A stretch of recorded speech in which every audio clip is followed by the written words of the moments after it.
BJP সরকার আসার পরে social মিডিয়াতে একটা উদ্যোগ, একটা সংগঠন খুব দেখতে পাচ্ছি, সত্যি ভালো লাগছে, স্যালুটও জানাচ্ছি তাদের, যে যদি কোনো মহিলা রাস্তাঘাটে অশ্লীল পোশাকে নাচ গান করে, অশ্লীল পোশাকে রিলস ভিডিও বানায়, তো তাদের নিয়ে একটা স্টেপ নেওয়া হবে। সত্যি এটা খুব ভালো জিনিস, সত্যি স্যালুট এটার জন্য। আমাকে খুবই ভালো লেগেছিল এই জিনিসটা, কারণ সমাজ অধপতনের দিকে যাচ্ছে। কিন্তু আমার একটা জিনিস বলার আছে, সেটা হচ্ছে যে আমরা রাস্তাঘাটে যখন বেরোই, কোনো স্টেশন, কোনো বাস স্ট্যান্ড বা কোনো জায়গাতে রাস্তাঘাটে অনেক সময় দেখি আমরা যে কোনো ভারসাম্যহীন মহিলা, বা এমনও দেখি যে একটা বাচ্চা নিয়ে আছে, খুবই গরিব, হয়তো রাস্তাঘাটে খেয়ে ওর দিন বাঁচে, সে হয়তো ভালো ঠিকঠাক করে নিজের পোশাকটা পরতে পারে না, কারণ তার এটা হয় না, সাধ্যমতো হয় না। তাই আমি তাদের কাছে আশা করব, তাদের জন্য যেমন স্টেপ নেওয়া দরকার, যে যারা অশ্লীল পোশাকে ভিডিও বানাচ্ছে, ঠিক তেমনই যারা অ্যাকচুয়ালি পোশাক পরতে পারছে না, বা যারা অ্যাকচুয়ালি তাদের ক্ষমতা হচ্ছে না, বা যারা ওই রকম ভারসাম্যহীন বা যারা পাচ্ছে না, তাদেরও পোশাকটা পরিয়ে দেওয়া বা তাদের পোশাকটা গায়ে দেওয়ার ব্যবস্থা করাটাও কিন্তু যারা উদ্যোগ নিচ্ছে তাদের এটা অবশ্যই কর্তব্য বলে মনে করি, আমাদের সকলেরই কর্তব্য। অবশ্যই এই ভিডিওটা কেউ কিন্তু প্রতিবাদী ভিডিও হিসাবে নিও না, কারণ আমি কোনো প্রতিবাদী ভিডিও বানাই না। আমার প্রত্যেকটা ভিডিও হচ্ছে আরজি, সেটা আমি যেমন ভালো লাগলো সম্মান জানালাম, সেলুট জানালাম, আর এটা করলে মনে হচ্ছে আমার আরো বেশি ভালো লাগবে, তাই আমি এই ভিডিওটা বানালাম।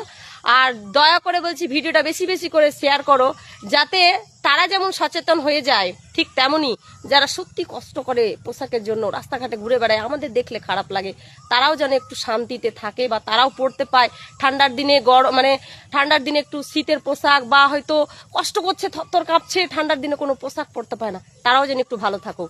তাই বলছি, দয়া করে বলছি, ভিডিওটা বেশি বেশি শেয়ার করো, যাতে পৌঁছে যায় তাদের কাছে। বিজেপির 3 নাম্বার, ছাগলের 3 নাম্বার বাচ্চা হয় এরা, বিজেপির 3 নাম্বার বাচ্চারা দৌড়াদৌড়ি করছে একটা ফর্ম নিয়ে, আর মা বোনেদের চোখে পট্টি পড়াচ্ছে।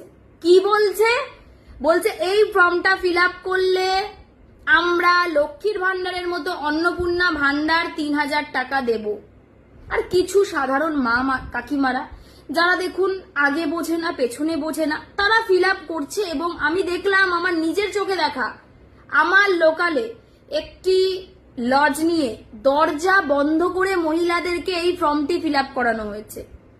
এছাড়াও আরেকটি জায়গায় দেখলাম রাস্তায় মিষ্টির প্যাকেট বিলি করে পার্টি অফিসে ঢুকিয়ে মহিলাদের দাঁড় করিয়ে ফর্ম দেওয়া হচ্ছে।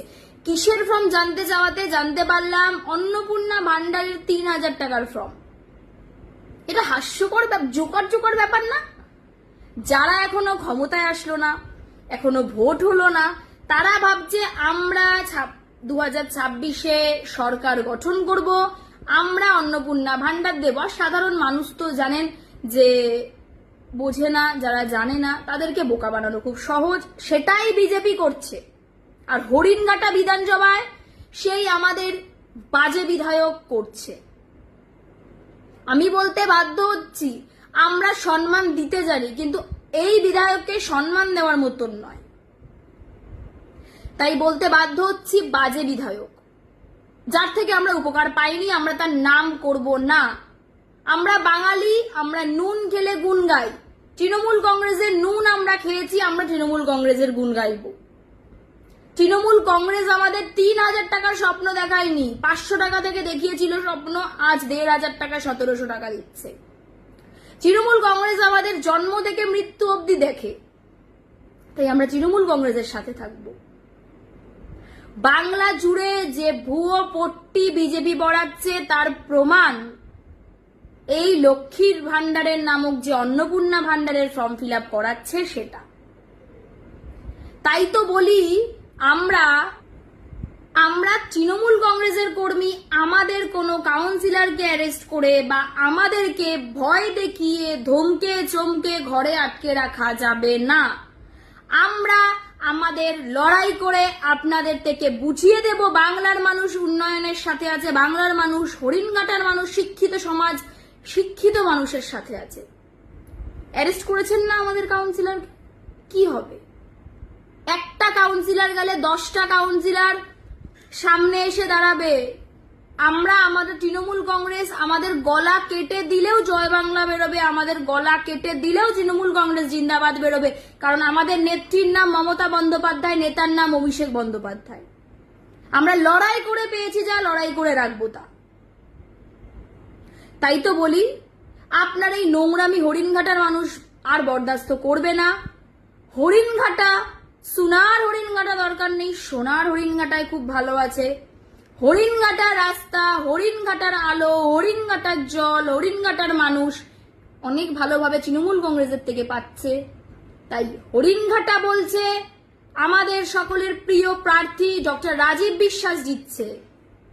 আমরা জানি হরিণঘাটা বিধানসভা তৃণমূল কংগ্রেস মনোনীত প্রার্থী ডক্টর রাজীব বিশ্বাস, যিনি আমাদের কল্যাণী মেডিকেল কলেজ থেকে ডাক্তারি পড়েছেন, প্রথম চাকরি জীবন শুরু করেছেন জাগুলি হসপিটাল থেকে, তারপরে তিনি ডায়মন্ড হারবার সহ বিভিন্ন জায়গায় চাকরি করেছেন এবং এখনো ন্যাশনাল মেডিকেল কলেজ থেকে পড়াশোনা করছে। তাই তো বলি, এইবার হরিণঘাটায় শিক্ষিত ভার্সেস মূর্খের লড়াই। এইবার মানুষ বিচার করবে শিক্ষিতের দাম বেশি নাকি নোংরা, দাঁতে নোংরা, কথা নোংরা, সুর করে করে রসিয়ে কষিয়ে কথা বলা একজন নোংরা লোকের দাম বেশি। সকলকে বলবো খুব ভালো থাকবেন, সুস্থ থাকবেন, বিশেষ করে বিজেপির প্ররোচনায় পা দেবেন না। ওরা যখন বাড়ির সামনে ভোট চাইতে আসবে একটাই কথা বলবেন, 15টা রাজ্যে ক্ষমতায় আছে ভারতবর্ষ জুড়ে, সেখানে 3,000 টাকা না 3 টাকা করে দিন অন্নপূর্ণা ভান্ডার, তারপর বাংলায় আসবেন, তারপর হরিণঘাটায় আসবেন বড় বড় কথা বলতে, তারপর আসবেন মাইক্রোফোন নিয়ে সোনার বাংলা আর সোনার হরিণঘাটা গড়ার স্বপ্ন দেখাতে।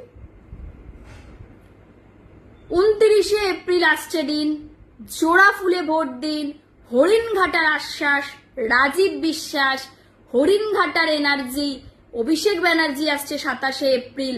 তাই 27 তারিখ থেকে ঝড় তুলুন হরিণঘাটায়, সেই ঝড় যেন 4 তারিখ অবধি থাকে। সকলকে বলবো সকাল সকাল ভোট দিন, জোড়া ফুলে ভোট দিন। আপনার আমার সকলের প্রিয় প্রার্থী, একজন সুযোগ্য প্রার্থী, শিক্ষিত প্রার্থী ডক্টর রাজীব বিশ্বাস, ইয়াং জেনারেশনকে এগিয়ে নিয়ে যাওয়ার প্রার্থী, আপনার দুয়ারে ডাক্তার পরিষেবা দেওয়ার প্রার্থী ডক্টর রাজীব বিশ্বাসকে ভোট দিন। 3 নাম্বার বোতাম চিপে ভোট দিন। ভোটের দিন বোতাম চেপার আগে একটাই কথা ভাববেন, শিক্ষিতকে ভোট দেবেন নাকি মূর্খ মুখের ভাষা খারাপ তাকে ভোট দেবেন। বারবার বলছি, এইবার হরিণঘাটা বিধানসভার মানুষ আর ভুল করবে না। হরিণঘাটার মানুষ বুঝে গেছে কে মানুষের পাশে থাকে, কে হরিণঘাটার পাশে আছে। সকলকে ধন্যবাদ। তৃণমূল কংগ্রেস জিন্দাবাদ। আমার নেত্রী, আপনার নেত্রী মমতা বন্দ্যোপাধ্যায় জিন্দাবাদ। আমার এনার্জি, বাংলার এনার্জি, অভিষেক ব্যানার্জি জিন্দাবাদ। 4 তারিখ ডিজে বাজবে, সেই ডিজেতে আপনি আমি একসাথে নাচবো আর বিজেপিকে নাচিয়ে ছাড়বো, এই কথা দিলাম আমরা। যাই হোক, দেখা হবে 4 তারিখ, লড়াইয়ের ময়দানে খেলা হবে। জয় বাংলা, জয় বাংলা, জয় বাংলা।